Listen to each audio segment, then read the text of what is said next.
Okay, I think almost everyone is here. We should start now. 大家中午好。那我们非常欢迎呢大家来到我们今天的这个直播间。那今天呢，我们也非常荣幸呢，请到悉尼大学商学院跟工程学院的校代呢，给我们做出今天的这个专业的这个研讨会。那今天呢，也非常欢迎大家呢，就是提出自己的问题。我们会在每一次的这个宣讲之后呢，都给大家就是做出这个提问。那非常欢迎大家在今天的这个讲座完了之后呢，可以发出这个提问。你们的提问也可以以中文。那今天的这个直播呢，我也会尽量的帮大家多翻译，我们以中英文双语呢来去进行今天的这个直播。那直播的期间呢，我也相信大家呢能够听到英语呢，也可以帮助大家提升自己的英语了。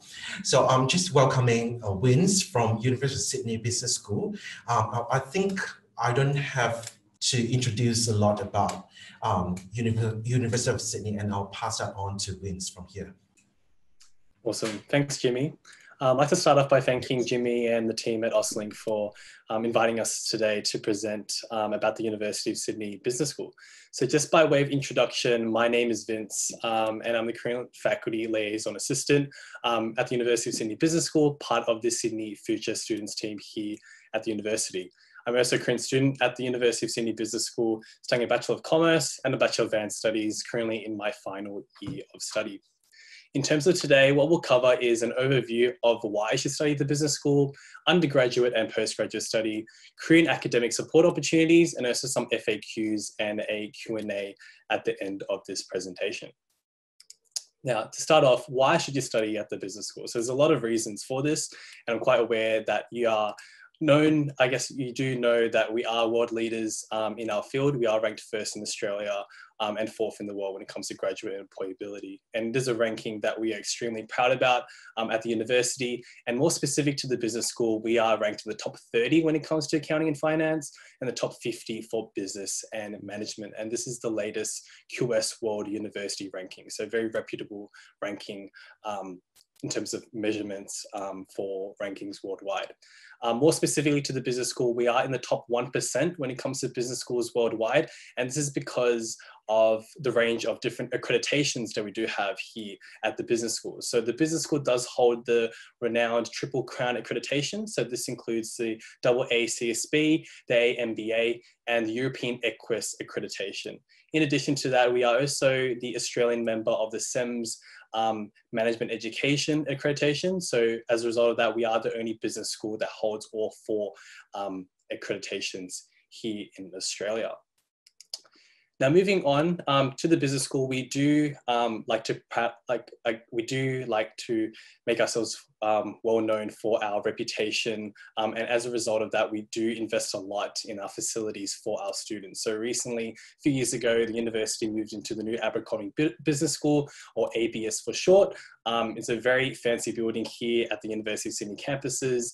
It does have a mix of both the old and new, and as a business school, we do like to invest in our students, knowing that we are leaders in our field. So with the business school itself, it does have a lot of emphasis on collaborative and interactive workspaces. It is state-of-the-art and has over 54 teaching spaces in the building itself. In terms of those 54 teaching spaces, that includes over 12 lecture theatres, 35 seminar rooms, 3 learning hubs, 7 learning studios, and 1 cafe. So we do have a lot of facilities in different teaching environments for our students, for them to thrive at the studies here at the business school.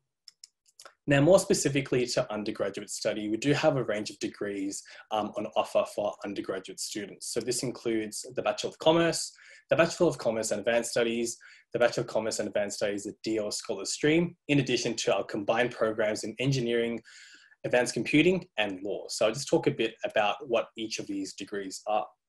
So the Bachelor of Commerce is our flagship degree. It is a 3-year offering, and it's for students who are looking to undertake studies either in one business area, but also have the opportunity to also undertake studies outside of business, whether it's going to be from the science faculty, from the arts faculty, and I'll talk a bit about this a bit later.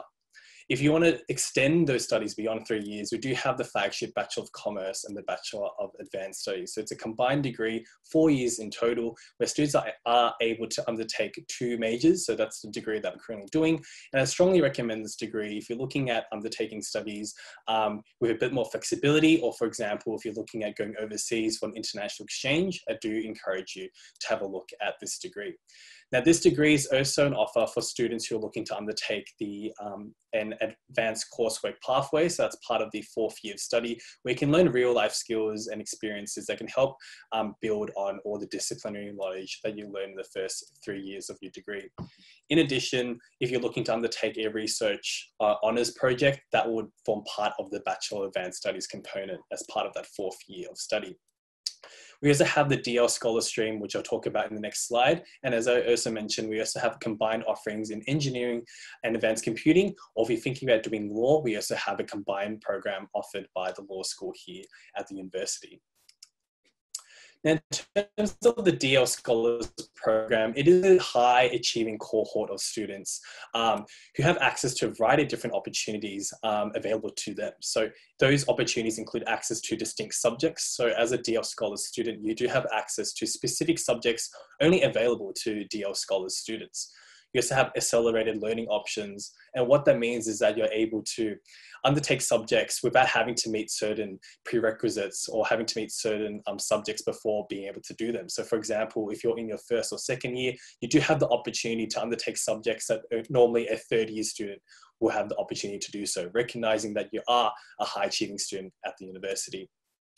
In addition, we do also offer a lot of career enrichment and mentoring opportunities for our DL Scholar students. So at the business school specifically, we do have a mentoring program and also have opportunities such as master classes and professional development opportunities where we do have alumni and also professionals coming in to speak to students and to also have opportunities to work on real life cases, on real life problems where you will be mentored by some of our alumni at the business school. Now, another feature of the DL Scholar Stream is that you do get guaranteed a $2,000 global mobility scholarship. And what that means is that if you're thinking about going overseas, that you do have $2,000 that the university will support you on to support you on that international overseas study opportunity. Now, with regards to the range of flexible study options, we do have a range of different business study areas ranging from accounting, business law, and marketing. Now, in addition to that, you don't only have the option to study business, but you do have an option to pick from over 100 majors and minors to combine your business major with. So for example, for me, I do major in marketing and my second major is design offered by the Sydney School of Architecture, Design and Planning. Or for example, if you're interested in international business, you could do politics, or you could do Germanic studies offered by the Faculty of Arts and Social Sciences. So there are a lot of opportunities for you to design a degree based on your interests. And that's one of the kind of key selling points that we have here at the University of Sydney Business School and as a university as a whole. Now, moving forward, the University of Sydney does have Australia's largest global mobility program. What that means is that we have over 250 international partners for you to undertake an international study opportunity. So these opportunities range from 2 to 6 weeks in duration, or if you're thinking about studying for a semester or 6 months, for example, you do also have the opportunity to do that. So we do have exchange opportunities, study tour opportunities, and there's an international industry placement program that is also available for both undergraduate and postgraduate students. So these are opportunities that enable students to gain real life experiences outside the classroom with one of our overseas partners in a number of different countries all around the world. Now, moving forward with our internship placement programs, I mentioned this a bit before, we do have both local and international industry placement programs or internship opportunities where students can get real life work experience to count, and this does count towards their degree as well, which is one of the highlights that we have here at the University of Sydney Business School. In terms of these programs, some of them are run during semester, some of them are run during the summer or winter breaks, so it enables students to have that opportunity to gain those skills while they're studying and having that count towards their degree as well. So it doesn't have any extension to the graduation time. In terms of these programs, these will be by application, and students will have to simply just go through a normal application process similar to applying for a job, and the university will place them based on their interests and also the disciplinary background. So whether it's going to be marketing, international business, or finance, for example, the university will harness and utilize its existing partnerships with industry to place you at appropriate company. With our international program, we do have partnerships in Los Angeles, San Francisco in the States, Paris, and also Shanghai. So there are a lot of different opportunities available for you to pick from. Now, if you don't want to go through our industry placement program and you want to source an internship yourself, you may be able to apply for our self-source placement. So what this means is that you can, if you find a placement yourself, you can have and apply to have that placement count towards your degree, similar to the industry placement program. And another unique program we do have at the University of Sydney Business School is the Remote and Rural Enterprise Program. And what that program is that you can work with social enterprises and to gain those social entrepreneurship skills as well with a local partner. Some of these partnerships are in Australia, in rural New South Wales or rural Australia, but we also have partnerships in Vietnam, for example. So we do have all those opportunities available for students to gain those real life skills while they study with us. Now, while we're talking about all these opportunities, I'll just share a bit about my timeline here at the business school. So I started my studies here in 2016, and with that, we have a lot of clubs and societies that you can join. And knowing a lot of students, particularly international students as well, it can be quite confronting to move to a new city or to move to a new country as a whole. And I do find that joining clubs and societies is a great way to meet people, like-minded people, not only in your class, but also potentially people that simply just have the same interests as you. Building on from that, I undertook a project unit in the Northern Territory, and this is something that the business school really emphasizes because it really wants you to gain those real life tangible skills, working on real life projects that will help you throughout your lifetime and your career. After that, I was fortunate enough to undertake a semester exchange in the UK. And again, it's something that a lot of our students undertake, recognizing that at the moment, there are a lot of restrictions in place. However, once all the restrictions do ease, I do strongly encourage you to have a look at the range of programs that we do have available, because it's definitely great to be able to maximize those opportunities, especially knowing how many partnerships that the university has. Now, after that, I was very fortunate enough to undertake and participate in the first Future Business China study tour. So it's a study tour option that the business school offers. Is very unique and only available to business school students. And we do have this opportunity both in the United States and also in China. It's a great way to immerse yourself in the future of business and also being able to reflect on those particular experiences whilst overseas. Now, again, with the project-based units, I undertook a industry and community project unit, and it's quite a key selling point that we have here at the business school, again, emphasizing on that project and real life experience learning, and at the same time, also emphasizing on that interdisciplinary learning. And what that means is that working with students from different backgrounds and disciplines, because that's what it's reflective of like in the workplace. So for example, if you're studying business, you're not only going to be with business students when you finish, you'll be with science students, medical science students, law students, art students, you name it. So this prepares you for that workforce. And again, this is what enables the University of Sydney to have that fourth in the world graduate employability ranking. Now, moving forward, I'll talk a bit about the career and academic support at the business school, and we do have quite a lot of opportunities available for students to gain that support that they need for the university studies. This includes peer mentoring and support. So the University of Sydney Business School does have a dedicated peer mentoring program for students. And this is part of the transition to university. Whether you're undergraduate student or postgraduate student, we do have dedicated peer mentoring as part of our Welcome Week festivities.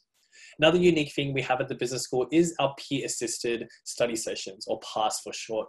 And what this means is that we have students who achieved or excelled very highly in particular subjects who end up essentially providing peer support in those subjects to enable you to help succeed in those subjects. This provides a more open learning environment without having to always seek help from a lecturer or tutor. It's a great way to also meet other students in your class as well. We also have maths and business workshops if you require additional assistance in mathematics. Another unique feature we have at the business school is our careers and employability office. And our careers and employability office is one of the only, is a dedicated career service available for business school students. And we're one of the only universities in Australia, particularly with the business school, that has its own dedicated service. And I'll talk about some of the opportunities available for as part of the careers and employability office in our next slide. And as I mentioned before, we also have a range of clubs and societies. Again, it's a great way to meet people outside the classroom who might be studying particular subjects and also like-minded students as well.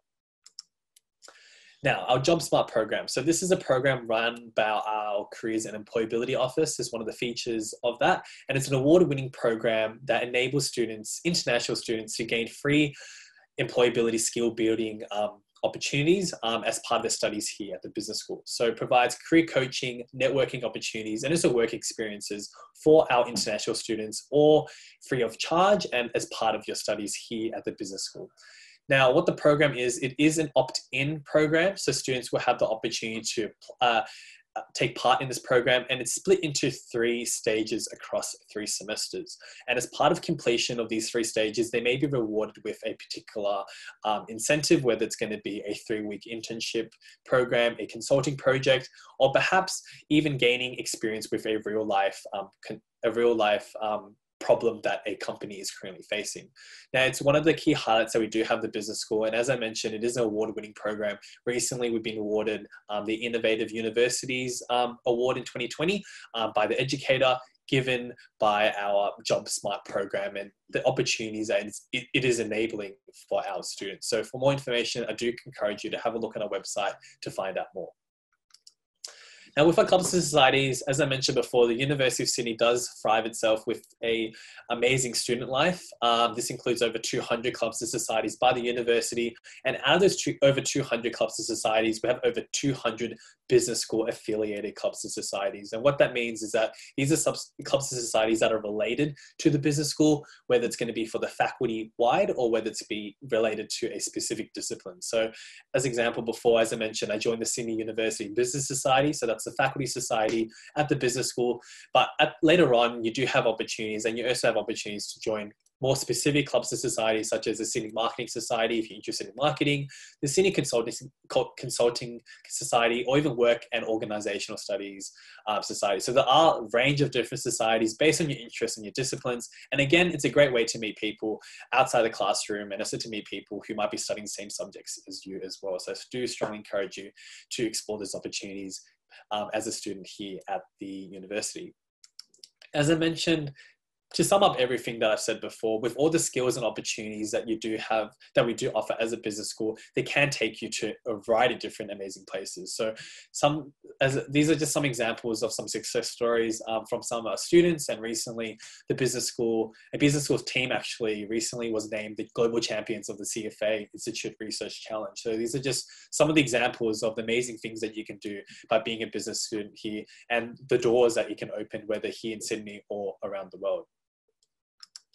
Moving forward, I'll talk a bit about postgraduate study. So we do have a variety of different postgraduate study options for our prospective students. Now, it can range depending on what you're looking for. So whether you're looking for a new career change, whether you're looking at pursuing a particular interest, or you want to upskill in a particular area, we do have a range of different postgraduate study options available to you. So for example, for our pre-experienced students, if you just finished an undergrad, for example, and don't have over 3 years of work experience, and you may want to consider options such as our Master of Commerce, our Specialized Masters, or even our Masters of Management. However, we do offer other opportunities, other degrees such as our MBA program and specialist degrees as well, if you're looking to hone in particular specializations as well. In terms of our postgraduate coursework degrees, as I mentioned, we do have the Master of Commerce. We do have a range of different Master of Commerce programs depending on when you're looking at starting. So for example, I'll talk about this a bit later, but we do have the Master of Commerce 2-year option available for semester 2 entry 2020, and also our new Master of Commerce extension, which I'll talk about later, which is on offer from 2021. Now, in addition to that, we also offer our MBA programs, a Master of Management suite of programs, in addition to our specialist programs in human resource management and industrial relations, international business, supply chain management, and professional accounting. In terms of our Master of Commerce programs, this is for our semester to 2020. So if you're looking at starting with us next semester, we do offer a 2-year Master of Commerce program that provides students with the right combination of both breadth and depth to prepare students for their future in business. So it does offer selection of up to 2 specializations, ranging from accounting to finance and also marketing. Recently, we've undergone a course review, and we've recently introduced a new Masters of Commerce program that will be available for students looking at 2021 entry. So this suite of degrees has been co-designed with industry to respond to the ever-changing and dynamic future of work that's currently happening. As you all are aware, careers will change all the time, and as a result of that, we want to prepare our students for that particular change, provide them with the skills and abilities to respond to this changing work environment. As part of this new Master of Commerce suite in 2021, this includes 2 duration options. So this includes a 1.5-year option that's now called the Master of Commerce, and we also have the 2-year option called the Master of Commerce Extension. As part of this degree, we do offer new core units that again respond to this new changing work environment, including analytical and creative mindsets and responsible and business mindsets. Again, just emphasizing that this is a degree that again has been co-designed with industry based on what our employers are looking for, and again responding to the changing future of work. As part of that, we do have 8 new future-focused specializations. This includes strategy, innovation, and management, and also global logistics.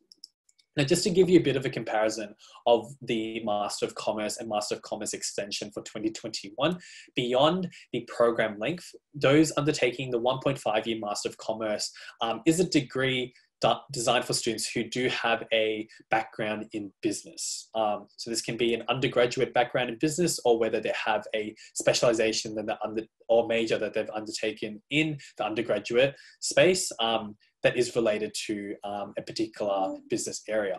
Whereas our 2-year Master of Commerce Extension is designed for students who don't have any business background, or those who are looking to undertake 2 specializations.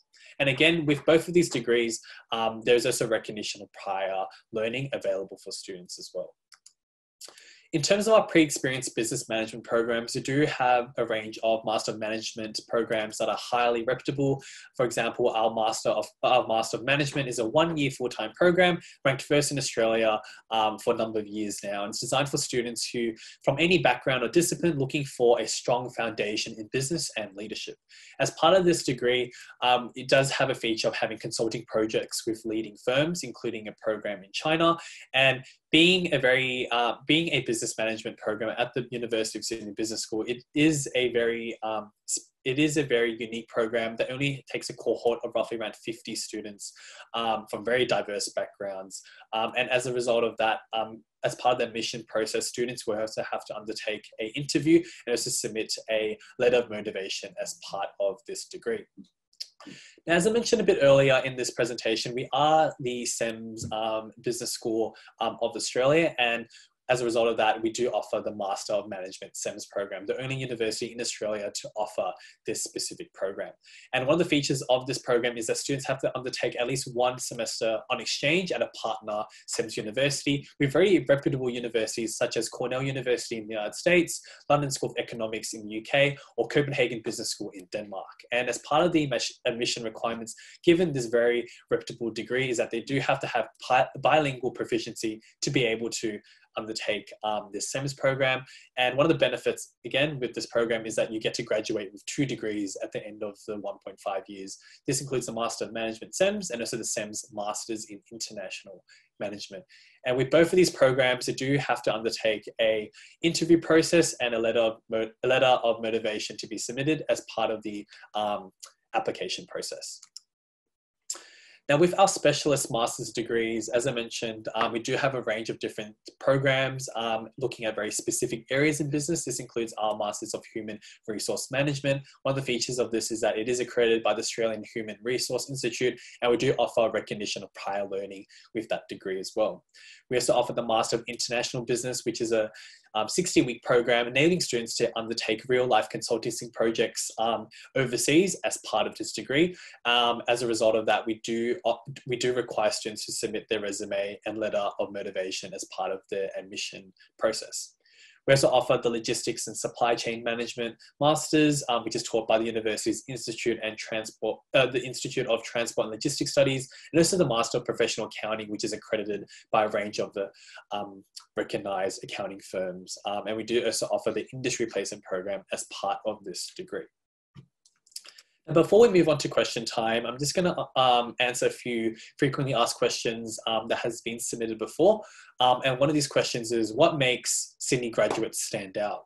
Now, as I mentioned early in this presentation, we are ranked first in Australia and fourth in the world for graduate employability. And I know there are a lot of different rankings out there, but this is a ranking that we're extremely proud about. And it is decided based off merit. And this ranking is based off employer reputation, alumni outcomes, partnerships with industry, student and employer connections, and also the graduate employability rate. So all of these different measures is what enables the university to have that first in Australia employability ranking. So it is grounded based off those measurements and outcomes. And again, by listening to the presentation today, I did emphasize a lot that the university does push a lot when it comes to real life learning and skills. Again, we are always reviewing our degrees just to make sure that they're always up to date and in demand for our students, just to recognize that the university is always looking at ways to prepare our students for the workforce. With all our degrees, students will have both the breadth and depth of disciplinary learning and experience to succeed. And we do base all of our degrees in learning based off the 9 graduate qualities that range from inventiveness, influence, interdisciplinary learning, and also creative thinking. And with a degree from the University of Sydney, you will be recognized and distinguished, knowing that with our range of alumni all around the world, and our degree will take you to places, and Sydney will be recognized when you do graduate.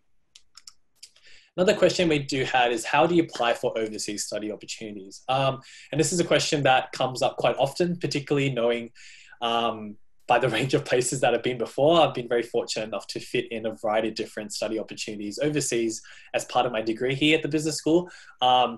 One main piece of advice is to plan out your degrees. So knowing that being a university student, you have a few years to be able to fit in as many opportunities as you can. My biggest tip would be just to plan your degree to make sure that you can fit in as many overseas opportunities, and also making sure that you are able to undertake particular subjects and overseas programs at particular points in time. For example, as you can see in the slides here, I mentioned that by applying for a semester-long exchange, for example, sometimes you have to apply a year in advance. So it does take quite a lot of planning. It does depend from program to program. So do strongly encourage you to have a look on our website and look at the specific eligibility criteria, because they do have a range of different application dates and application processes. But the main piece of advice is to plan out your degree, do your research, and seek any support by the relevant coordinators if required. More specifically, in terms of the programs that we do offer, the business school does offer specific study tours, industry placement programs overseas, a STEM exchange as part of the Master of Management STEMS program, in addition to the remote and rural enterprise program for both undergraduate and postgraduate students. Now, this is on top of the general programs that the university offers, including semester to year-long exchanges, short-term study abroad and exchange, and also our overseas project units and open learning environment units as part of our undergraduate degrees. So now moving on to Q&A. That is it when it comes to the presentation. And if you have any questions, feel free to ask. Now I'll just pass it over back to Jimmy. Thank you so much, Vince. I think it's very clear, and you answer most of the questions that our students actually asked us prior to our presentation. And yeah, I'll do a bit of translation. I'll summarize some of the key points to our Chinese students and our Chinese parents, if you don't mind. 对，那刚才呢，就是 Vince 呢给我们做了一个非常详尽的一个宣讲哦。那我现在呢，只是挑了几个重点呢，跟大家介绍一下悉尼大学的这个商学院。那悉尼大学的商学院呢，基本上呢是这个它的那个怎么说呢 ，employability， 就是说它的那个被怎么说呢 ，employability 中文。雇佣率呢是世界的1%的，那所以呢，这个是一个非常大的一个重点。那为什么商学院呢，就悉尼大学的商学院呢，是那么的受欢迎呢？这个是其中的一个原因。那为什么会导致它的这个雇佣率呢会那么的高呢？那刚才Winston 也做了一些介绍，就介绍了他们的这个学校呢是的这些专业呢，大部分的专业呢其实都有一个实习的那个机会，除了实习的机会呢，还有一个就是说做交换生的一个机会。那交换生的机会呢，刚才有提到了 Winston 说到了有250个，就是国际很多不同国家的那一个机会，就是其他的一个大学呢可以有一个交换的机会。那其实这个呢也说明了整个这个商学院的这个课程来说的话呢，让大家的体验呢会体验到很多不一样的那个文化。除了在澳洲的文化以外，其实也可以去到其他的国家体验不一样的那个教学的那个文化。那除了这些之外呢，还有就是说他们有这个 peer support。那这一个的话呢，就是说 peer mentoring， 就是说学长啊，还有学姐啊，其实会提供很多的这个支持，学习上面的支持，甚至说在校园生活上面的一个支持，尤其是在中国的留学生刚来到澳洲这边的时候呢，可能会遇到很多的问题，那他们都有很多这一方面的一个支持，所以悉尼大学呢是非常的，对于这个留学生来说呢是就是说是非常的 welcoming， 非常的就是欢迎的一个状态。那另外呢还有几个重点呢，就是说他们有一个就是 Job Smart Program， 那他们的这个呢是有一个12周的一个实习的那个机会，那它有分成3个步骤。第一个呢就是可能会教你们怎么样去就是准备你们进入到这个职场了。那进入到职场的时候呢，它就是这个3个月的一个实习，12周的一个实习的那个机会。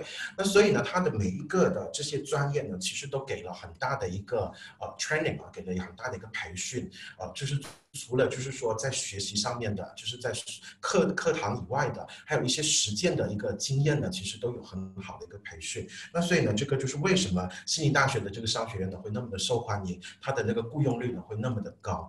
那接下来呢，就是给大家提问的时间了，我也不说那么多。如果大家有任何的问题的话呢，都欢迎提问。我们今天呢有在3个平台同时做这个直播 ，Zoom 的同学呢，可以在 Zoom 的这个留言区留言提问，在这个iQuang 的也可以在iQuang留言提问。那 Facebook 的呢，可能要辛苦我们马来西亚的同事呢，就是帮我们就是集合我们的这个问题。那我们也都欢迎在这个 Zoom 这边做出这个提问。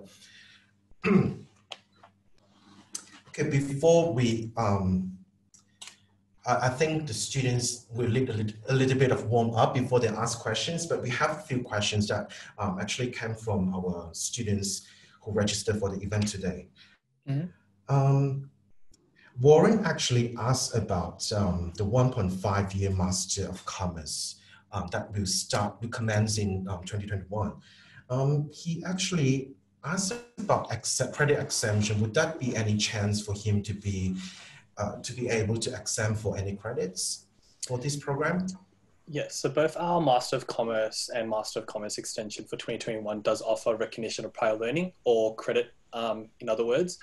So it does vary depending on circumstances, and it is assessed based on our admissions office when you do submit your application.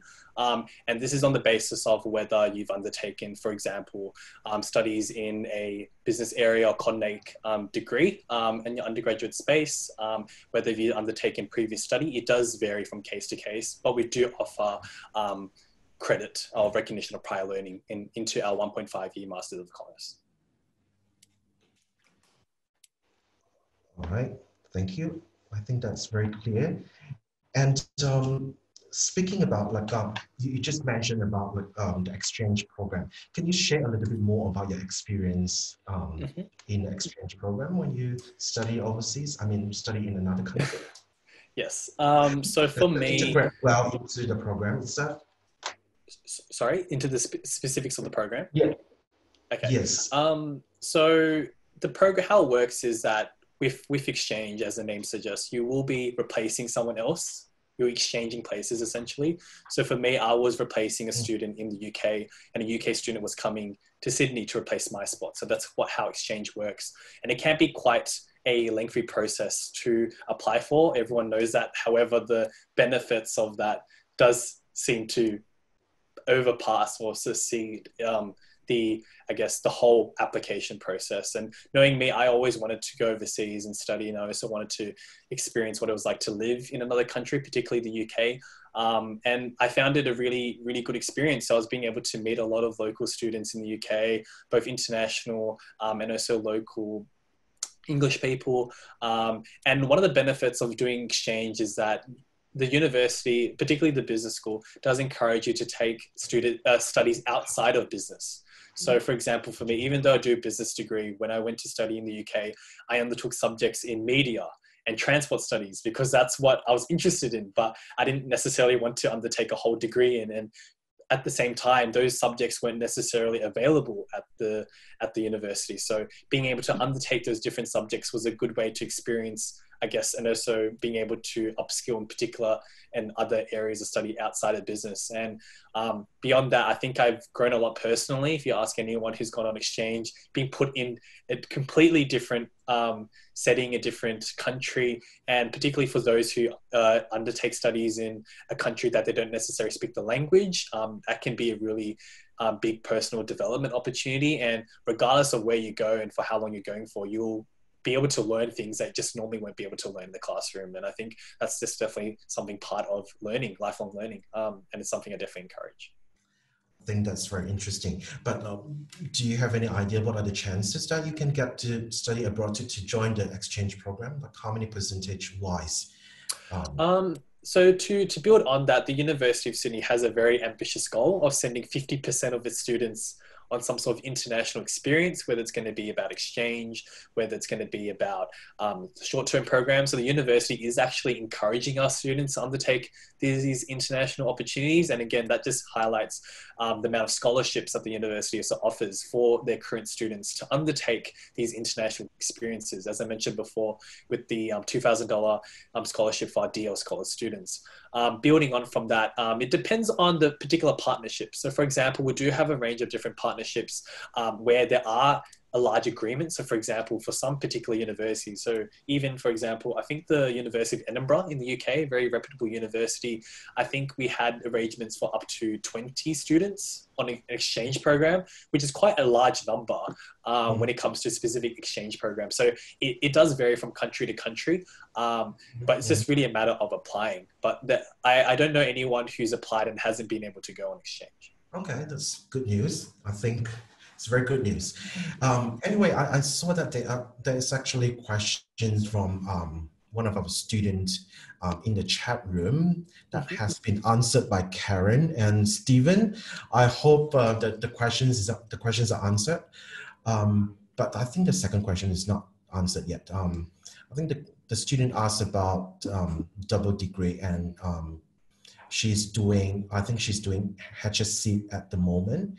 And okay, is it advisable to go for exchange, as there will be core subjects from the other degree that needed to be completed back in University of Sydney? So this goes back to what I mentioned before about planning. So when it comes to exchange, what's generally advised is that you undertake your elective subjects overseas. And what elective subjects are, it's essentially subjects that are not core subjects and that don't count towards your major, but they're simply subjects that you can undertake pretty much anything, whether it's going to be like the industry placement program, so that utilizes elective units, or if you want to simply try out a subject that doesn't count towards your major, these are what elective subjects are. And by planning out for example, a semester that it's all electives, then you utilize those electives to undertake exchange. So the university generally doesn't recommend you undertake core units when in major units overseas, because it can be quite difficult to match up those subjects to make sure they count. That's why the university encourages you to undertake elective units overseas. So it's essentially subjects, provided that you can undertake an exchange, undertake a subject overseas, and it does count towards your program, then generally speaking, it will count as an elective. But again, it does depend on a case to case. Again, just emphasizing that it all depends on a lot of degree planning. Right, and I'll do a bit of translation just in case. 刚才呢，我们就是有沟通到关于这个 exchange program， 也就是交换生的机会。那 Wins 自己本身呢是他曾经有过这个交换生的这个经历。那他刚才呢刚才我们也有提问到说，这个交换的机会大不大？那他说来呢，就是说他没有听说有谁申请了，但是失败的。那所以呢，这个交换的这个几率还是挺高的。那我觉得呢，这个也是一个非常好的机会，就是除了说在悉尼大学能够上学以外呢，也有其他的那个大学，包括说他其实刚才有提到的几个学校呢，比如说在上海的啦，在这个法国的啦，还有在美国的一些学校呢，都可以选择的。那这个他自己本身就是在这个英国做了一个交换生，那我觉得呢，这个是非常的就是好的一个机会。那另外呢，他刚才也有个同学呢在问的关于这个交换生的这个问题，那他问的呢就是说，哎，那如果我有一些主修的课，是不是也可以做这个交换生呢？那刚才 Vince 的回答呢也说了基本上呢只有一些选修的课呢是适合做这个交换生的，那它就不会影响整个这个学习的那个计划。那所以这个交换的那个计划呢，我个人觉得是非常的就是有这个价值的，性价比也非常的高的。那我觉得呢，就是如果大家没有太多的问题的话，那今天也非常感谢 Vince 给我们做出今天的这个宣讲跟解答了。I think Vince, we are good because you have answered most of our questions, and I do not have any further questions from here on. And thanks for today. Yeah, thank you, Vince. Thank you, Jimmy. And next on, we'll introduce engineering faculty. Daria from engineering faculty will be joining us, I think.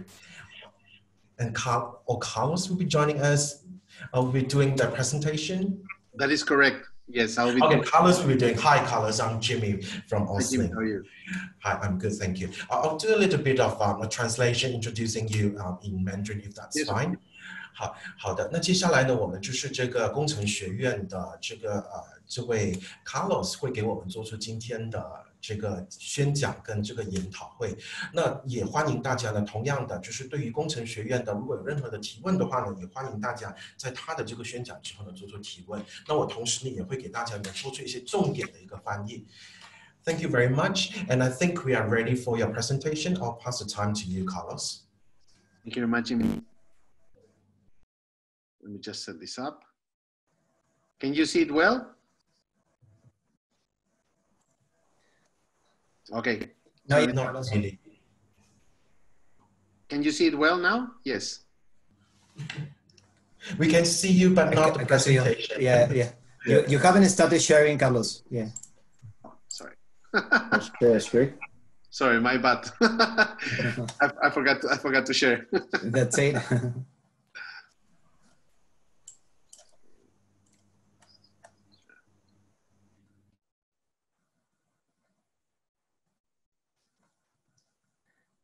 I still can see the slide from the left, Carlos.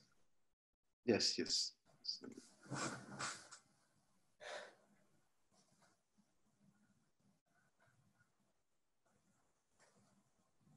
Can you see now? Right. Yes. Perfect. Okay. Hi, everyone. My name is Carlos Mesa, and I represent the Faculty of Engineering. I'm going to give you a brief overview of the faculty, and then please feel free to ask any questions that you have. So some facts. Well, this is a Faculty of Engineering. This is our new building. We're trying to create a digital, sustainable, and healthier world through research and education, part of the core values that we have. Digital futures. We have invested a lot of money in our new labs and research facilities. We have some bespoke learning spaces. We have launched a new school for project management and also research intensive center for advanced materials. We're Australia's first university. University of Sydney was founded in 1850, so a long time ago. Just so you get an idea, I know 1850 doesn't sound that old, but Australia doesn't start as a country until 1901. So for 51 years, we actually were a British university. No, we are ranked in the top 40 in the world, actually 40 and second in Australia in the latest rankings. We are second in Australia for innovation. We have more than 30 subjects in the top 50. We are number 1 in Australia and 4th globally for graduate employability. We are ranked number 2 in research impact. And our faculty, it was the first faculty of engineering in Australia, 1920. We have more than 1,200 key industry and research partners. We have more than 30,000 alumni. Some of our rankings were ranked 14 for civil and structural engineering in the world, 42nd for computer science, 61 for engineering and technology, and then electrical, chemical, mechanical, 51 to 100 in the world. Engineering, we have 7 schools. So you have the School of Project Management, Aerospace, Mechanical and Mechatronic Engineering, Biomedical, Chemical and Biomolecular Engineering, Civil, Computer Science, and Electrical and Information Technologies. Those are the different schools we have within the faculty. So some of the research areas of facilities, that's the campus that you see there. We have the Australian Center for Field Robotics, where you look at things like transport sensors, agricultural robots, robotics and intelligence systems. You know, these robots help us with aerospace, logistics, agriculture, aviation, etc. We have the Charles Perkins Center, which is a multidisciplinary research center where we bring together many areas such as medicine, science, architecture, philosophy, arts, etc. We have the Center for Wind, Waves, and Water, where we work on water resource management, wind engineering, water quality, environmental modeling, etc. We have the Institute of Biomedical Engineering and Technology, where we look at biomaterials, regenerative tissue engineering, bioinformatics, telemedicine and networking. We also have the Sydney Artificial Intelligence Center, where we have where we research anything related to mining and even things like cyberbullying, design science, psychology, machine learning and data mining, social networks. We have also data science and artificial intelligence. This is part of what we study here. Things like facial recognition, identifying threats in a crowd, neuroscience, medical informatics, robots, etc. We also have the Center for Internet of Things and Telecommunication. This is when you have all your devices that speak to each other. Like for example, your fridge talks to your microwave, which talks to your phone, which talks to your supermarket and your bank account. No, and they're all in sync. We have the ARC Training Center for the Australian Food Processing Industry. This is for food. We have the Center for Excellence in Advanced Food and Genomics. So we have a lot of different centers, which is part of all of our students in engineering will be part of and will be able to study and do the research. No? Also, industry links and placement programs. We have more than 1,200 industry partners, and we have different areas that I will talk in a second about our professional engagement program, our Jacaranda Flame Consulting group, which is our own consulting firm, and the placement scholarships. So we have more than 1,200 key industry and research partners. These are partners not only from the university, but just from the Faculty of Engineering. You know? And you have some of the big ones like Rio Tinto, Microsoft, Airbus, etc. Now we have our professional engagement program. Now this is for the bachelor degree. So for those students who are thinking of doing a bachelor degree on engineering here, we have a program called PEP, Professional Engagement Program. Basically, the students need to do 600 hours of professional engagement activities throughout their studies. And this is compulsory. And this is one of the ways in which we make sure that all the students that graduate are practicing professionals and career-ready professionals. No? These hours are 200 hours of engineering work experience, so you have to do some work in engineering in your area. Then 200 hours of engineering focused activities could be site visits, guest lectures, industry seminars, competition. 70 hours of non-engineering activities, and this is because we want students to have a well-rounded education, so you can pursue other activities. You want to do volunteer, you will do extracurricular activities, you want to play sport, anything else that interests you. And then the first one, 130 hours of your choice, so you can have more experience on any side that you want. But at the end of the 4 years, because the Bachelor of Engineering lasts for 4 years, you must have completed your 600 hours. We also have our own consulting firm called the Jacaranda Flame Consulting. This counts towards your Engineering Australia accreditation. It counts towards your PEP hours as well. And you will gain exposure to professional work environments. This is only for students from third year and above.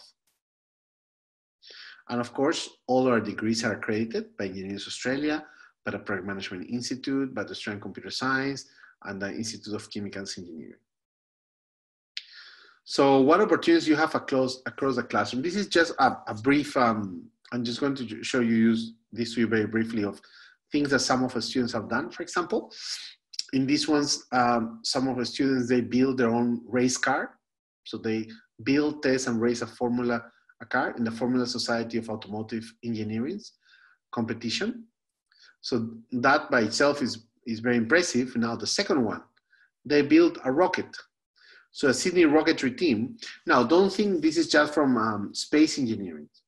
No, this is, you have mechanical engineering, electrical engineering, software engineering, telecommunication engineering. So all the areas, no? And this is, so be part of Australia's first university-based rocketry team.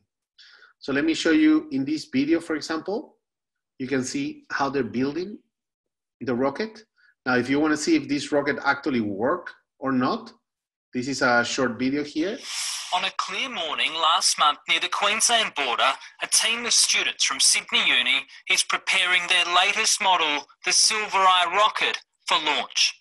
Loading it on the rails, standing clear, and then liftoff, soaring to more than 3.2 kilometres above ground level, a new national record by a university. All of the flight events, which means the launch, the parachutes, the recovery, they all went perfectly and the rocket performed exactly as we expected. Coming down in one piece just 300 metres from where it launched. The record for this team, just the beginning. If we really wanted to, we could optimize the rocket to reach 40,000 feet. It's ambitious, but enough to get noticed from afar. The team invited to take part in the prestigious Spaceport America Cup in New Mexico next month. They'll come up against universities from around the world, including heavyweights like Harvard and Stanford. And they're not just there to make up the numbers. These guys plan on winning it. And now, given the chance to rub shoulders with some of the space industry's big players. We're talking NASA, Lockheed Martin, Boeing, SpaceX, all the industry primes. Cameron Price, 7 News. Now, if you want to know how we did on that competition, that video was 2018. The competition was in 2019. We went and we won. So in our category, we won first prize there with all the other rocketry teams from around the world. So that was a huge achievement, and this was from our bachelor degrees. This was not PhD, this was not master degree, this was our bachelor students. So what degrees do we offer? So these are all the degrees that we offer, no? Whether it's undergraduate degrees in engineering, in project management, in computer science, to the master degrees in engineering, in computer science, project management, complex system, transport, and of course, PhD. Now, let me talk to you a little bit more about these ones. So undergraduate, you have different streams. So you can study aeronautical, biomedical, chemical and biomolecular, civil, electrical, mechanical, mechatronics, software, space, which is a combination of, you have to take it in combination with mechanical, mechatronic, or aeronautical, flexible first year, and you can do a combined degree. You can also take a Bachelor of Project Management and a Bachelor of Advanced Computing Science. Now, in these three areas, so basically when you look at engineering from a bachelor degree, you have three areas you can study: engineering, computer science, and project management. Those are the three areas you can do. Now, the Bachelor of Engineering. Bachelor of Engineering is a 4-year degree. You're able to choose from our 8 streams and space and flexible first year, and you can choose that from 26 majors. You can also do a double degree. More than 50% of our students do double degree with engineering. These are the different streams and their specializations that you can take, right? So you can take, for example, aeronautical with computational, engineering, flight data analysis. You can take software with computer, intelligent information engineering, Internet of Things, So these are the streams, and then you choose the specializations, which are the ones you like the most, no? Flexible first year is something very interesting, and it might interest many of you. What is interesting about flexible first year is that you don't have to pick the stream. So let's say, for example, you come to uni and you say, okay, I know I want to do engineering, but I'm not sure if I want to do electrical, or I want to do software, or I want to do mechanical, for example. I'm really not sure. So you can enroll in the flexible first year, and then during your first semester or your first year, you choose which one you like. Now you will still finish within the time frame, within the 4 years, so you're not affected in any way, but it gives you a chance to be in a uni, talk to your classmates, talk to your teachers, and see which one you actually want. And after your first semester, your first year, you decide, okay, I want to do mechanical, I want to do electrical, I want to do civil. You can choose there. There's no detriment for you, and it just gives you that flexibility when you are not so sure whether you like it or what exactly it is. No, that's one option for you. Now, if you know exactly what you want, I want to do civil engineer, you go straight for civil. But if you're a bit unsure, you can take flexible, and it takes exactly the same time. So you don't lose any time or study more or less. We have aeronautical engineering. No, and there's the specializations that you can take within that one. Biomedical, as we were saying before, biocomputational, biomedical, bionics, humanitarian engineering, nanoscale, thermofluids, chemical and biomolecular engineering. You can study here food and bioprocessing, processing intensification, water environmental treatment process. Civil, you can do any of the areas on civil, construction management, environmental fluids, geotechnical, structures, transport, etc. Electrical, you can do here, for example, electrical, you can do computer engineering, intelligent information engineering, Internet of Things, power engineering, telecommunications. Mechanical, computational engineering. Some you might notice that some specializations are similar to other streams, because you can take them as well. Mechatronic, no, you can do robotics and intelligent systems, and you do space engineering. And then you have software engineering as well. Advanced computing. Now, with advanced computing, this is the second area that I was mentioning to you. Remember, I said 3 areas: engineering, computer science, and project management. Second one is advanced computing. Here you can choose one of the following areas: computational data science, computer science, information system, and software development. And also, it allows you to be part of the Bachelor of Advanced Studies and be able to pick courses from 100 cross-disciplines majors. Bachelor of Computer, it takes 4 years. You can exit after 3 years with a Bachelor of Computing if you want. You have an embedded honors thesis. You can choose a second major from the shared pool. No, and you can do different combinations that you see here. For example, you can do software development with music, sound production. You can do information system with marketing. You can do computer science with linguistics, for example. You can translations in real time, or you can do like a voice activated. You can do geography with computer science, and you can do Google Maps, for example. Many, many options. And this is the shared pool. So for example, you can do a Bachelor of Engineering and you can do a major in business. No? You can do business analytics and do computer science. You can do marketing and computer science. You can do international business and project management. You can get any combinations that you would like. This is for the Bachelor of Advanced Computing, which is a 4-year bachelor degree. Of course, if you want to take science or music or arts, you can take anything that you would like within this shared pool of majors and minors. And this is the third area that we have, project management. Project management, it's a Bachelor of Project Management. You can specialize in built environment, construction, people and change, and project control. No? Or all of those of you who decide to, like for example, the construction area as well. And you can also part of the shared pool of degrees, like I said before. So this is 3 years. You can do 4 years, and you can take a second major from a different area. Bachelor Program Management is 3 years. is the only multidisciplinary bachelor's program in Australia not tied to a single industry. You can do honors as well here. You can have internships and capstone projects. No subjects that you normally take here include project finance, statistics, analytics, risk management, organizational behavior, and psychology. And one statistic that is that's very interesting is that our students from the Faculty of Engineering, the bachelor degree, more than 50% of them do a double degree. What is a double degree? Double degree lasts for 5 years instead of 4. It means that it allows you to take 2 degrees at the same time. So you can do business, like commerce, and engineering. You can do computing and science, computing and health. You can do engineering and arts, engineering and business. You can do civil engineering with architecture, for example. You can do engineering with project management. That's a very popular one. Engineering with science, with medical science, even with law. If you want to be an engineer and a lawyer at the same time, that would take you an extra year, 6 years, and you graduate with 2 degrees. Some of the titles that you might graduate with, or that might call it, the job titles. Now, postgraduate degrees, what do we have? Engineering, no, Master of Engineering, Professional Engineering, and Accelerated, Information Technology, Project Management, Complex System, and Transport.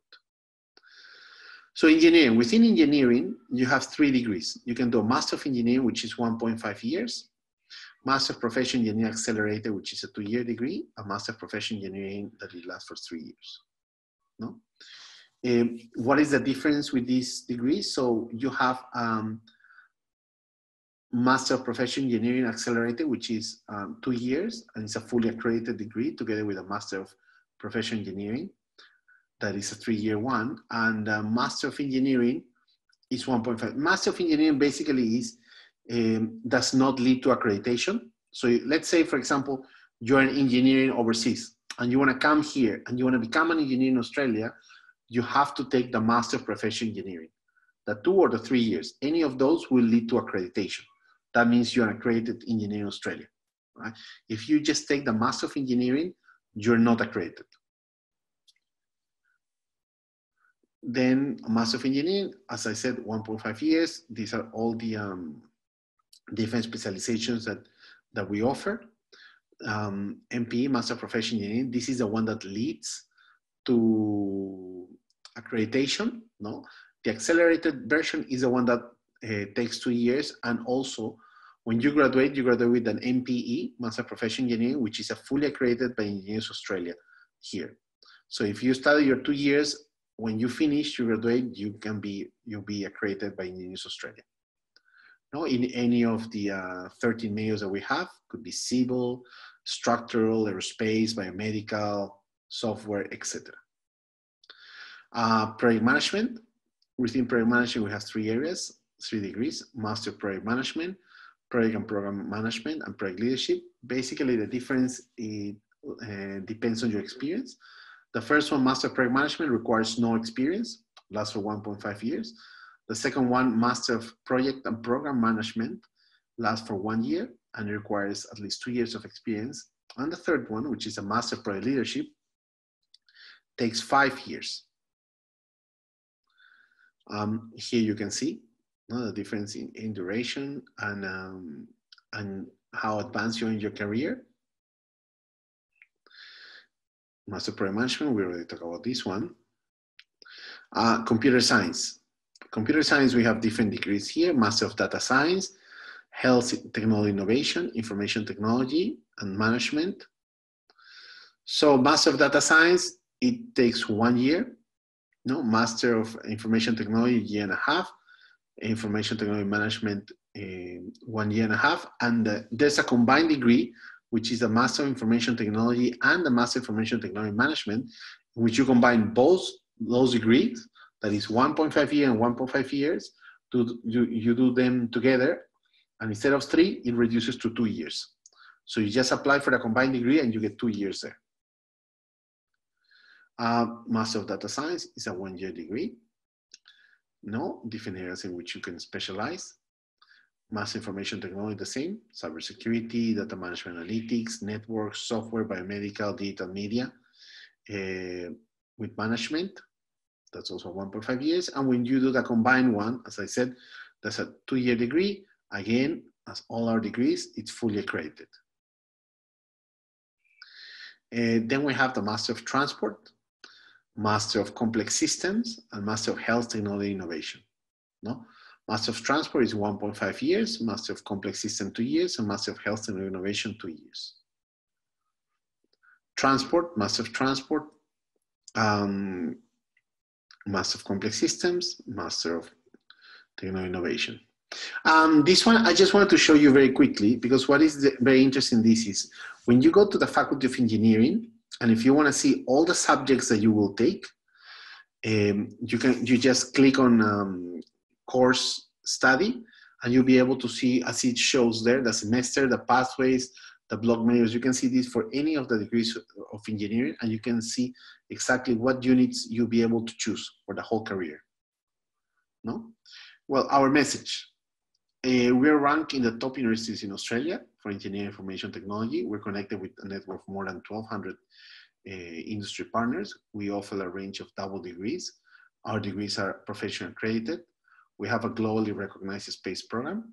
We're the only 4-year accredited biomedical engineer in the Southern Hemisphere. We're the only university in Australia to offer chemical and biomedical engineering.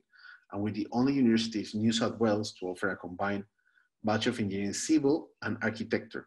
And you will graduate with both degrees at the end. No? Our graduate employability, we have more than double the national average of female enrollments. We have a flexible first year, and you still graduate within those 4 years, as I mentioned before.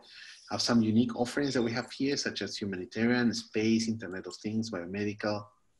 No? We keep investing in new degrees. Now we'll go to the Q&A. So there's a range of Q&A questions that have been sent previously by you. So now Dario will start answering those questions.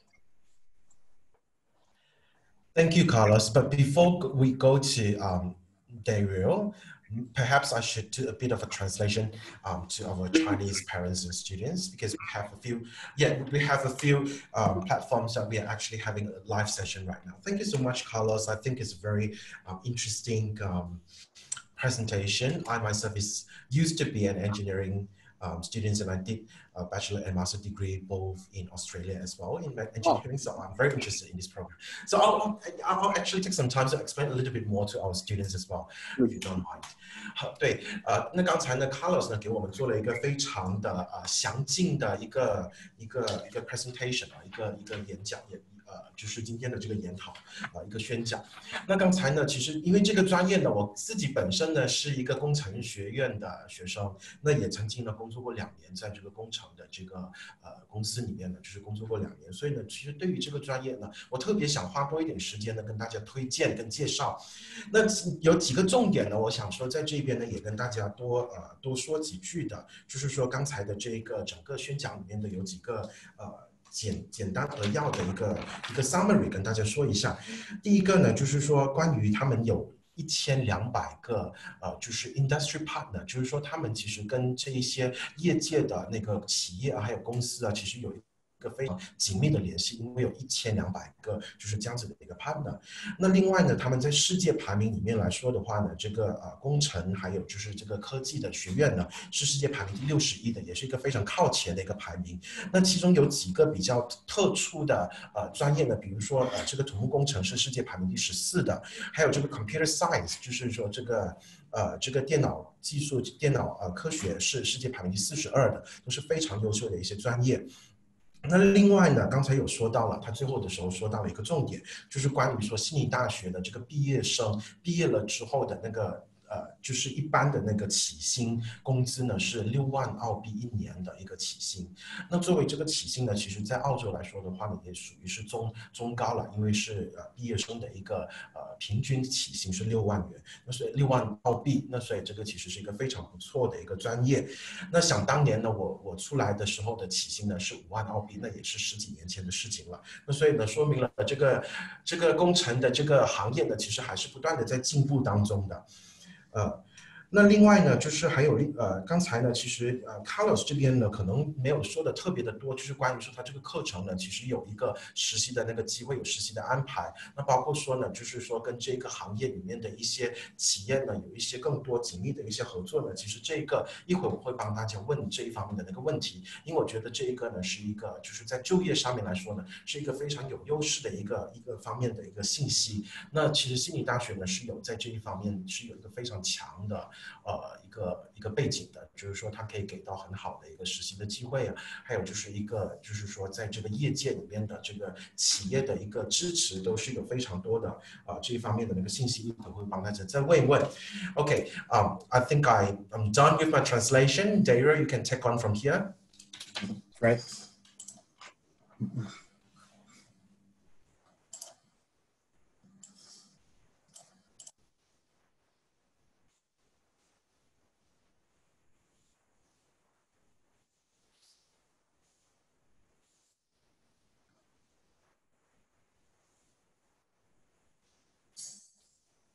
Excellent. Yeah, thank you very much. Yeah, everyone. Thank you all for attending this webinar. Yeah, my name is Dario. I'm Faculty Liaison Assistant. Yeah, work closely with Carlos, who is the Faculty Liaison Manager for Engineering. Before I start, we received a number of questions from Austlink. They are common questions.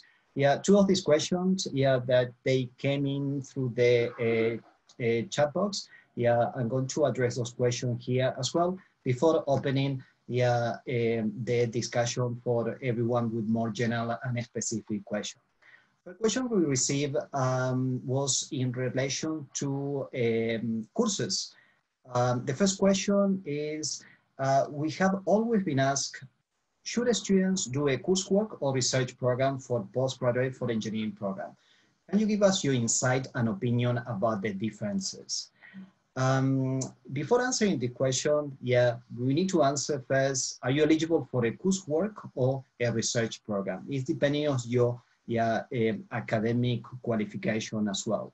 Yeah, if you qualify for a postgrad coursework, yeah, in a coursework, you'll be studying similar to a bachelor degree, but at more advanced level. You need to attend classes, yeah, submit an assignment, individual or group assignment, sit for exam, yeah, and follow a structured program. But as I said before, it will be more an advanced level, yeah, and the most common postgrad course, it will be a master degree, yeah, which is normally 1.5 or 2 years, yeah, as Carlos mentioned it before.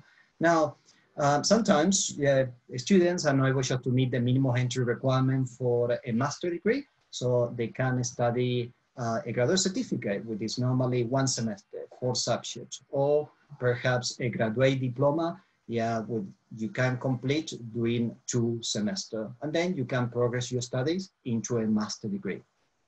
Now, yeah, a postgrad research means that you'll be studying, yeah, there'll be no classes, yeah, you need to work in your independent, yeah, project, but it'll be supervised by, yeah, an academic supervisor. They'll be the person that you have selected when you submit your application for research. Postgraduate research is also known as a HDR as well. There are 2 programs available at the University of Sydney. One of them is the Master of Philosophy, with a full-time 2 years program, yeah, and a Doctor of Philosophy, where the full-time is a 3 years study. As Carlos mentioned it before, I'm not going to go through every single master degree because I believe, yeah, he covered every single one. Next question is in relation to research as well. Yeah, we understand that engineering's faculty research and students' experience are highly praised. Can you explain a little about how the facilities and learning environment for engineering students enhance their learning experience? As you know, the University of Sydney, yeah, is very highly ranked in research. It's one of the top universities in the world. Yeah, as Carlos mentioned it before, there are many laboratories and facilities which is going to help students with their research proposal. Yeah, I put a link there, yeah, in this slide. I know you're not able to click on the slide, but I will be able to share the link with you all. We discussed this question also with our PhD engineering students. You'll be able just to see in this slide. Dr. Juan Pablo Molina Ortiz, he's originally from Ecuador. He's a doctor in Ecuador, and he came to Sydney to study a Master of Engineering because he liked it so much, and he discovered his passion for engineering research. He's now studying a PhD with us. I thought just to put his answer to this question because it really highlights what research is about at the University of Sydney. Juan Pablo said, one of the main ways through which the learning environment at the Faculty of Engineering enhanced my learning experience as an engineering student was by providing easy of access to multidisciplinary collaboration. When doing my master at the faculty, most of my core units focus on enabling effective collaboration and opening my eyes to these advantages. Now, as a PhD student, working on a project that brings together biology, engineering, and medicine, I can apply what I learn and collaborate with people with multiple backgrounds to expand the reaches of my project, contribute to society in a meaningful way, and be the sort of professional that 21st century needs. So, Juan Pablo is one of the star PhD students. What is more, if you would like to be in touch with PhD students from the Faculty of Engineering, you can go to the website, which is in the slide. You'll be able just to find the full details, the email address of the students, and please be in touch with them, ask them questions. As I said before, it's all about collaboration, and the students will be able just to assist you with any questions you may have. Next question, I believe Sarah in the chat room asked for this question. For research students, if the student has been approved by the supervisor, do they still need to meet the minimum admission requirement of 65%, Sarah? The short answer is yes, you need to fulfill all admission requirements, not just finding a supervisor and the supervisor to agree to work with you doing your studies within the University of Sydney, but also you need to meet the admission requirement. If you go to the website, you'll be able just to find the admission requirement for the Master of Philosophy and for the Doctor of Philosophy. Again, I don't know your current specific situation. If you're just missing the minimum entry requirement, I would recommend just to submit your application, but ultimately it's the faculty who need to approve your application, okay? Next question is about internal transfer. Can a student transfer to different major? He just started his course and hasn't received any result yet. Yes, this is possible with the majority of the courses. A student are able to submit a special application with a student center. I also added another questions there in relation to change of streams. This is possible as well, but you need to check the progression rule where you can find it in the handbook. If you're not able just to find the progression rule from the handbook, please go to a student center and they'll be able just to go through your specific situation in terms of change rule or change streams or change major.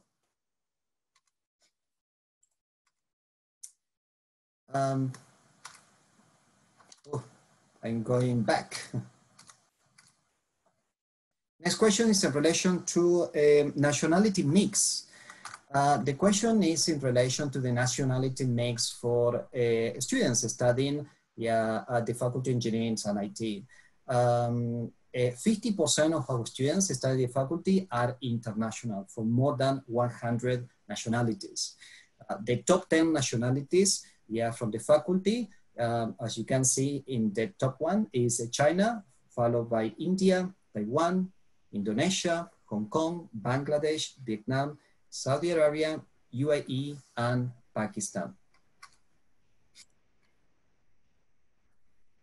These are questions related to supporting services. There was no actual question from Austlink, but it was mainly about mentoring. So we understood that was in relation to a mentoring program. We are offering a mentoring program for new students. Yeah, and there are a lot of benefits of joining this program. Yeah, one of the benefits is learning about student life, especially if you are new to Australia or new to Sydney or new to university life. This is a fantastic way for you to build network and start building some friends. When you'll be able to join this program is mainly in the second weeks of the welcome week, yeah, for new students. In addition to this, students, if they want to be a mentor, yeah, they'll be able to do this as well. For students studying Bachelor of Engineering honors, they'll be able to use the hours, yeah, while doing this mentoring program, yeah, as part of PEP, for example, as Carlos mentioned it before, as part of extracurricular activities, yeah, within the University of Sydney as well. Next question is in relation to networking with associated industry leaders. As we mentioned before, you know now that the University of Sydney is #1 in Australia in employability ranking, yeah, and #4 in the world, according to the QS 2020 ranking. I'm very, very proud about that. How the university has achieved this position by creating a connection between the students and all these organizations. Yeah, Carlos mentioned it before. The university has a connection with more than 1,200 industry partners, which open the opportunity for students to do work placements, yeah, internships, yeah, custom subjects, and most importantly, just to try to find a job, yeah, when they're finalizing their study with the University of Sydney.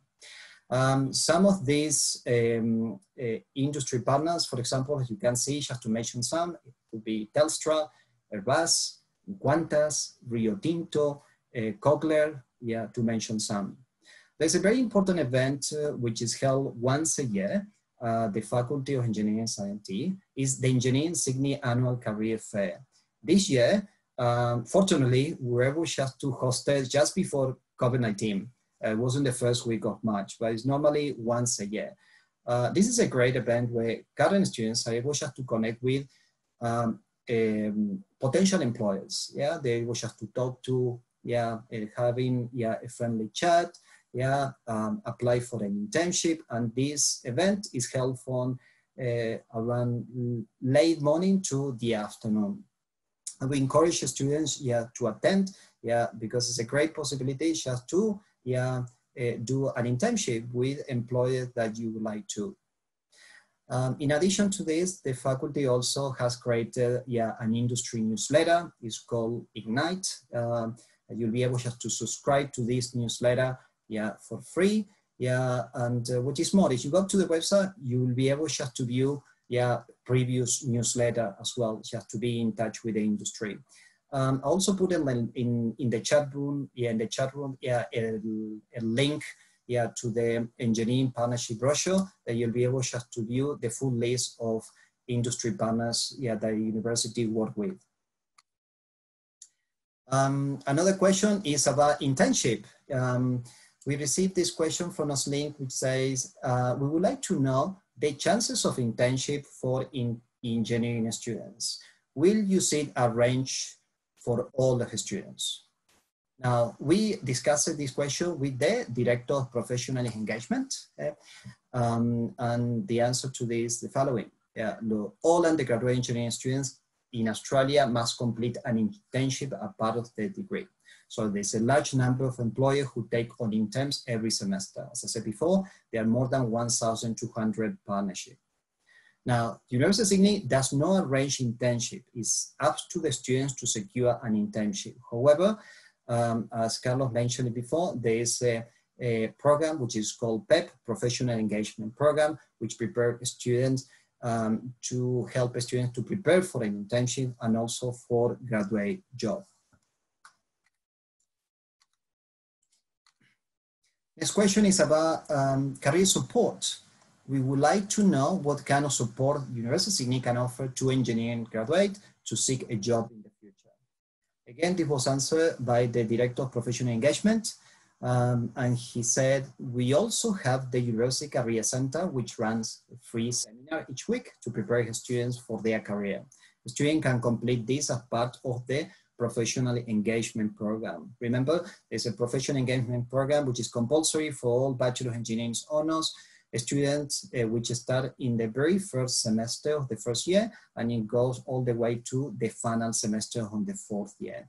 Career Center is a fantastic service available for all the students, and we encourage students just to register themselves from day one, where they'll be able just to use the database and look for a job.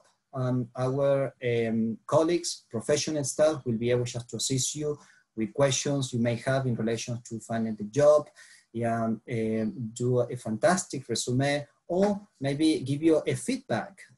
You'll be able just to consult with a one-on-one just to give you a feedback in relation to your resume, and also to do a mock interview. This kind of services is also available for staff, and it's a fantastic way just for you just to improve. There's always room for improvement, and we're going to encourage you just to go to the website and find out more there as well. Next question is about learning support.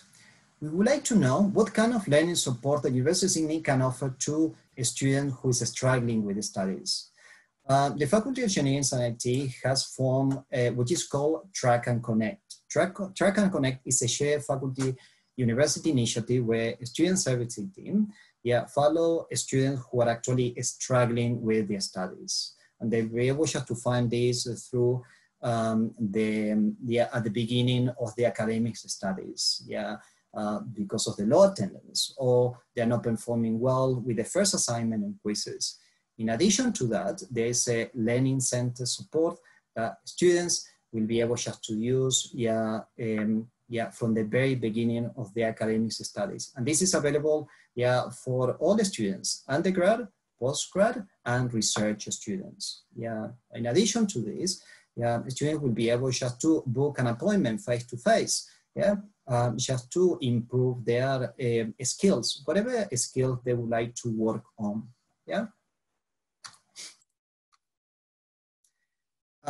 There's a question about exchange. I believe Vince has covered really well this part of the this topic. How can they apply? We would like to know any exchange program available to engineering students. Exchange program is available for all students across different faculty, not just for engineering students. There are many international students, international opportunities, and students, especially engineering students in this case, will be able just to go for a short trip, or maybe one semester, or for 2 semesters, depending on the situation of the students, and the availability of the students to go overseas. We have great partnerships with different universities across the globe, just to study engineering as well. How can they apply on the requirements? Please, I'm going to encourage you just to go to the website, and our team, the mobility team, study abroad team, will be able just to assist you with that. Last but not least, there was another question in the chat box about a scholarship. Does university offer a scholarship to engineering students? Now, I think we can spend all afternoon talking about scholarship, especially engineering scholarship, because there are several scholarships from the Faculty of Engineering. So, which is more, the university has allocated a fund of 10 million total value for prospective engineering and IT students. Depending on your current situation, if you're studying an undergrad, or postgrad, or research, there'll be availability for you. Now, the majority of these scholarships are based on academic merit, and in some of them, you need to hold an unconditional offer. Unconditional offer means that you have met all the requirements to receive a full offer. If you ask the Associate Professor Kim Wilkinson from the Faculty of from the Faculty of Engineering, asking about what does engineering civil do, yeah, it's going to ask you, Google it, yeah? So the first advice I'm going to give it to you, if you are interested in a scholarship, especially an engineering scholarship, please go to a website, go through each one, yeah, and see which one you are, potentially you are eligible for, okay? And the last question, we haven't received this question from Austlink, but we thought to share with you. How can I seek for help if I have issues with my studies? Yeah, and a student center can provide you information advice, yeah, about any different matters. Yeah, if you want to go overseas as well, yeah, the study abroad and exchange team is over there. If you want to change your streams or major, you can go to a student center as well. Now, because COVID-19, as you may know, you cannot go in person, yeah, but you can contact them, yeah, face-to-face or over the phone as well. Yeah, that was the very last question. Now we are opening the forum for more specific or general questions you may have about studying, yeah, in the Faculty of Engineering and IT. Thank you. Thank you, Dario. I think I'll take some time to actually translate what you have just answered just now. It's very clear. I think it answered every of our questions and it's very in-depth as well. Yeah, thank you so much. 那我跟同学们呢，就是简短的介绍一下刚才 Dario 呢给我们就是回答了一系列的那个问题。那这些问题呢，有关于到的就是说，就是在悉尼大学这个工程学院呢，是不是有很多留学生呢？那留学生的这个国籍的那个分布又是怎么样的呢？那这个他有提及到。那另外呢，也有说到，就是说他们对于说找工作上面的那个支持，还有就是说他们对于学生如果遇到学习上面的问题的一些支持是怎么操作的也都有非常详细的一个答复。我在这边呢，就是没有说的特别的详细的原因呢，是因为我们之后会就是针对于今天的这整个的那个 presentation 呢，我们会给大家做一个中文的那个subtitle， 就是把这个中文的那个字幕呢给大家打上，然后再把这个今天的整个录音呢也都会录屏呢都会发给大家的，所以我就不那么的详细的跟大家就是说每一个细节了。不过他已经回答了很多问题，那这些问题呢有很多跟找工作啊，就是对于这个工程的那个专业未来的那个就业啊，都有很多这方面的那个回复，我觉得是非常性价比非常高的一些答案。那接下来呢，就是我把时间呢也交回给同学们，如果你们有什么问题的话，可以英文也可以以中文来去提问，我们在 Zoom 这边来做提问。那如果在 Facebook 或者是在iQuang 的同学呢有问题，也欢迎你们留言。那我们的顾问老师呢会把这个问题呢就是交给我来去做这个提问的。大家尽量的提问。All right. I just explained to them that we will be recording the whole session and we will be actually translating, we'll be putting subtitle in Chinese for the understanding as well. So I won't go through in details for everything, but I saw there are some questions on our chat box and has been answered by Carlos. Jimmy, one question that I saw they were asking a lot in business, and that was talking about that one, but just to be clear, when it comes to exchange, students can always go on exchange.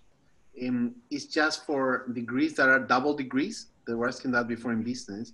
And for the Bachelor of Engineering, because there's a lot that it goes into that degree, and particularly engineering because they're accredited, you know, by Australia, you just need to map what subjects you will be taking and where. So normally when you can go on exchange after you have studied for a year and a half here. So you must have done at least 1.5 years in Australia before you can go on exchange for 1 semester or 1 year. So you could either go 1 semester to one country and then another semester to another country, right? You can do that. You just need to map those units so students don't lose any time there, no? Thank you, Carlos. There is another question from another platform. It's about Master of Professional Engineering. What are the differences between Master of Professional Engineering and Master of Engineering? Even though we understand that Master of Professional Engineering is accredited by Engineering Australia and Master of Engineering is not. But what are the cost structure? What are the difference in terms of cost structure? Yes, exactly. So this is how it works. When we talk about accredited, normally when a university creates a course, they put units of study, they set the outcomes of learning, right? But to mean accredited is that there's a certain body, in this case Engineers Australia, which asks for a minimum number of units to be delivered. Now, you cannot deliver these units in 1.5 years or 1 year. That's a Master of Engineering. So therefore, let's say, for example, let's say China, right? You are a civil engineer there, and you want to come here and you want to specialize in structural engineering. You want to do water, you want to do telecommunications. Are you planning to go back to China? Like, you don't really seek for accreditation. You can just do the Master of Engineering, 1.5 years, or it can be reduced to 1 year and then you go back home. On the other hand, if you want to have accreditation for that, let's say, for example, let's say China as well, right? And you are a telecommunications engineer, and now you want to do civil. So then you can come here, you can do 2 years of Master of Professional Engineering that would lead to accreditation, let's say civil engineer or any of other ones. And then you can, and then you be an accredited engineer here in Australia, or here in Australia by Engineers Australia, and by default to many other countries which recognize this. So that's basically the main difference. If you do the Master of Engineering, which could be 1 year, then you will not get accreditation, but you might not need it, want it. Whereas if you seek accreditation, then you do the longer one. And because of Engineers Australia requirement is that it needs to be longer. All right, thank you, Carlos. And a follow-up question to this as well. So the student asked about like the Engineer Australia accreditation. Would that be accredited or recognized by the own country? Like how many countries is Engineer Australia accreditation be recognized by? Yeah, that's a very good question. If you go to Engineers Australia, if you just Google Engineers Australia, you will go to the website and you will see how the accreditation works. So we're part of the Washington Accord, and that's accredited and recognized in over 100 countries. Not that would be recognized. But if you talk about specific one, for example, no, oh, I live in the US, I live in Brazil, I live in Japan, I live in China. Will it be accredited here? There you can see the accreditation by countries, because certain countries have very, very specific requirements on what it needs. Some of them, they will say, yes, we recognize that degree, but you must have at least 1 year of experience locally before we accredit. No? But in principle, yes, degrees are accredited and they're recognized worldwide.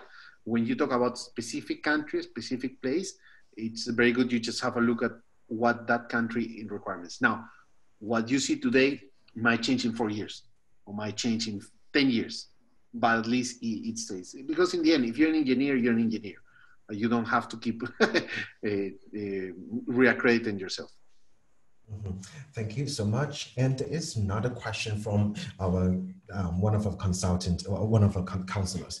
And we know that University of Sydney has their own consulting firm. You just mentioned it's Jacaranda Flam Consulting. We just wonder, would the students have any opportunity to have an internship, or would they have any given any opportunity to have a site visit of any sort? Exactly. That is exactly what's developed for the students. And that's why for you to be able to participate, you must start from your 3rd year. So you already have some experience with the university and you can help. Because don't forget, because you're an engineer, there's a lot of very technical parts that you will know. When you're in your 3rd year, whether you're civil, telecommunications, electrical, software, you are very good. Like you saw, for example, that video I showed you about the rocketry team. That's a team of current students already launching a rocket, into space. So yes, you can work, and that is for students. Yes, it is run by students. Well, run in the sense there's a management, the university, but a lot of the staff are students. That's very interesting. I think that is a very good opportunity to engineering students in University of Sydney. There is another question in regards to the flexible 1st year program. Does that apply to all engineering subjects? All of them. Okay. So the idea here is that if you're not sure about that, or you might want to see, how exactly, because you're thinking, okay, what's the difference between biomedical, chemical, or electrical? Which one would I like? So you just come, because what happens usually during your first semester, you take the same core subjects. You know, everyone takes math and physics and calculus, etc. And but what happens is, because you're here, it allows you to talk to your teachers, talk to your classmates, go to the labs, approach all the different societies, you know, within the university, and then understand a bit better what that means. Where will you work, what type of job of work you do, and then you see which one you like better. And then after semester 1, you pick the one you want. Or if you're still unsure, after the end of the year, semester 2, then you pick. And so basically it's very simple. After your first semester, after the first year, you say, okay, I want to do mechanical. Okay, mechanical. I want to do civil, and that's it. Done. There's no exam, there's no prerequisite, there's no nothing. Once you're admitted into flexible, you can go to any stream. Right. And a question for myself. I understand that all the bachelor degrees and the master degree students are mostly required to do an industrial placement. And after the industrial placement, they are required to submit a report. And a lot of students are worried about this report. But I understand that University of Sydney is very, there is another way to actually compensate if they didn't do well enough in the industrial program. Is that correct? That is correct. Yeah, so you will be having other webinar, or how do you compensate that up? Sorry, how do you compensate if the student didn't do well in the report of the industrial placement? Like, what can they do? What else can they do to make that up? No, because this is the thing. For example, we have, for all Bachelor of Engineering, we have the PEP program, right? And the PEP program, like the one I was explaining before, student needs to do 600 hours. Within those 600 hours, have more than 200 hours. The idea here is that, yes, things sometimes could happen. You know, there's something bad that could happen to student for whatever reason, did not perform as good as he should. My advice is, don't wait until the end of year 4 to just start doing it. Do it well in advance. You know, we give you opportunities for you to start working and engaging from the first semester, from the first year. No, even one summer internship, that's enough. And if for whatever reason you couldn't do it, then you have a second chance. But also, and Dario was talking about this in one of the questions they asked, we have a program called Track and Connect, in which we track all the students if for whatever reason they're failing, they're not doing well, and they just need to raise their hand and say, you know, I need help. Can someone assist me? And the faculty is very good in that respect. We offer a lot of support to students that for whichever reason might be struggling in one aspect or another, and we're very happy to assist them. Okay, and you do organize career fair for engineering students as well. We organize. You know, it's funny that you mentioned that, Jimmy, because as you know, we're all, you know, on lockdown with the coronavirus.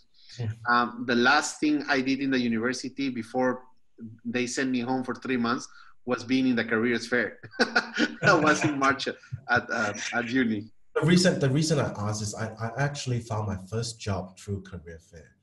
Not exactly through career fair. We used to have the presentation like after the industrial placement, and actually some of the companies were invited to the presentation, and I was actually being hired from there. So yeah, the reason that I mentioned about this is because I would like to let our students understand the career support. The career advice from the university are actually very helpful, and it does really help you to look for a job. Am I correct? Yeah. Exactly. And one of the reasons of this is that because that PEP program, all students, before they graduate, they must finish. So like you're saying, in other faculties or other universities, it's not compulsory. So some students might do it, some students might not do it. But because in us, everyone has to do it. So you have all your classmates that are the same with you. So then a lot of the students, they help each other because they all have to do it. So it's sort of easier in that respect, no? All right. Thank you so much, Carlos. It's very nice talking to you all. And I think that's all from our students. No one is asking any more questions. And if we do have any questions, I believe Stephen is very helpful as well, and he's here to assist us. So if there's any further questions, I'll go to Stephen. Am I correct? Yeah, that's correct. And if Stephen, if it's too technical, don't worry, Stephen will come back to me.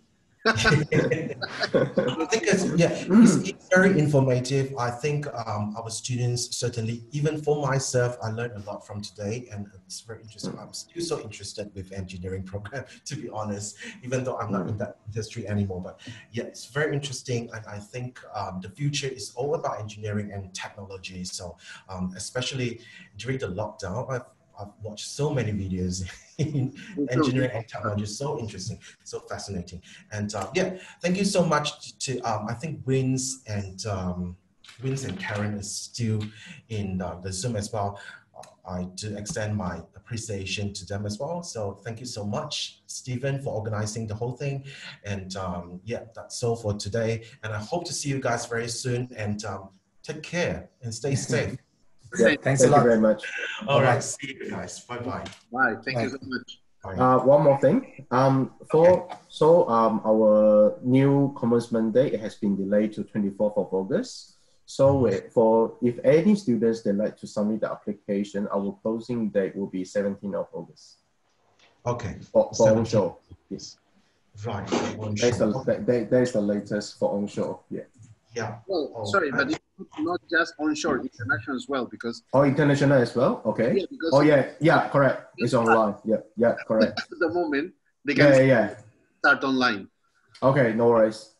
And that brings up another question from myself. Would you be doing any face-to-face class in the second semester? Is that any possibility that?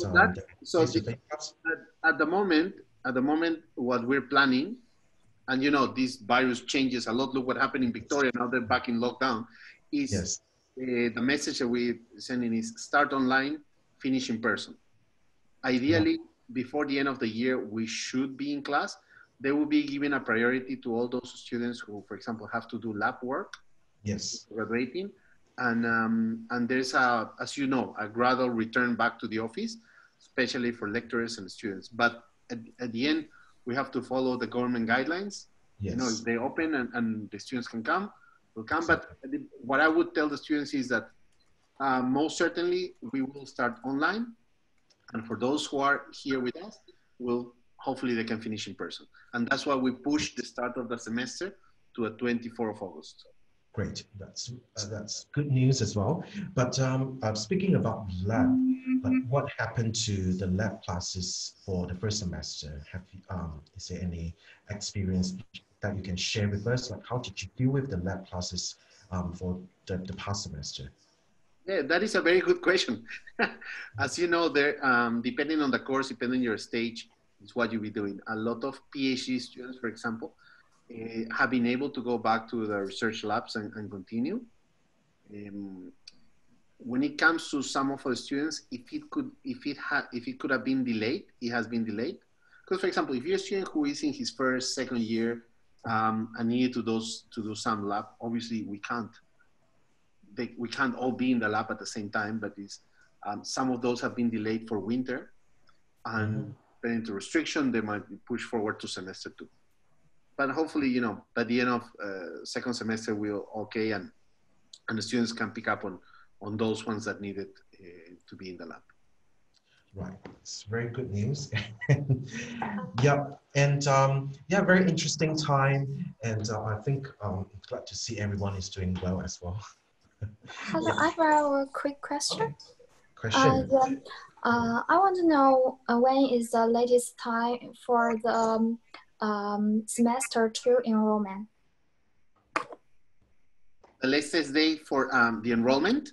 Yeah, because right now I'm a Macquarie University student, and my foundation course is ended at the September 18, but the semester 2 is August. So can I take the online class later or no? I must defer. I'm afraid you have to defer, and just because if you're on foundation, first you must do your foundation before you can start uni, no? And if you're telling me you finish in what, 15th of September, 18th of September? Yeah, my foundation course is ended and finished, and I can get the qualification for this year, September. Yes, that Yeah. might be too late. Yeah, I mean, when your result is released, please bring your result and talk to your counselor to see what is the suggestion, and also it will be rely on what the score is required for the specific program you're going to apply.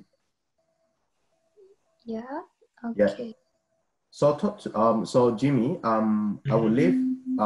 Probably you can organize a counselor to talk to Annabelle to follow up her case, because for foundation it seems like it's the package offer, so there might have something else to deal with that. Yeah. I think Annabelle has been in touch with one of our counselors. That's fine. Yeah. I'll leave this with you. Yeah. We will take it from you. Yes, so it's not impossible. Yeah, it's not impossible, but there are something else. I mean, things are different now. Yeah. Everything's different. Anything can be possible. Anything can be impossible. Yeah. Right. All right. Okay. Yeah, thank you so much. And is there any more question from Annabelle? But our counselor will certainly be in touch with you, and we'll look after it for sure. No, thank you.